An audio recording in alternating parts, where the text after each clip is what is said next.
Let's discuss about seeds. Now, we all know that when we are eating any fruit, what do we find inside? Is seed. For example, you are eating mango. What you would see is a seed inside. You are eating apple, you would again find seed, but the type of seed that you find in mango and apple would be little different. So this seed is a really interesting component of a plant, and today is what we would discuss about the structure and the dispersal, that's how it moves from one place to another.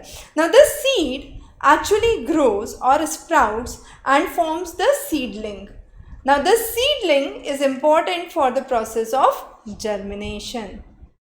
Okay, the seedling gets the food from the small two leaves that are formed on its side, and these are actually called as seed leaves. As the seed grows, there are new leaves that are formed and these seed leaves drop off. So ultimately there is a stem formation and leaves formation that ultimately occurs. Plants usually have a capability to reproduce through various ways. For example, the reproduction of the plant can occur through stem, root or leaves in different plants. For example, rose, sugarcane, stem cutting works well. You cut the stem, you graft it, put it in another plant and it would start to grow. However, there are cases where underground stems have eyes.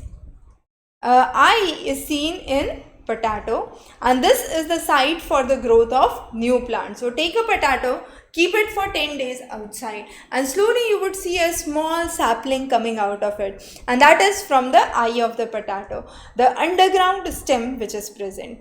In case of sweet potato, in case of carrot, you would see that new plant emerged from the roots. However, in case of plants like bryophyllum, which have beautiful red colored flowers, red orange colored flowers, you would see that from the tip of the leaf there is another plant that starts to grow.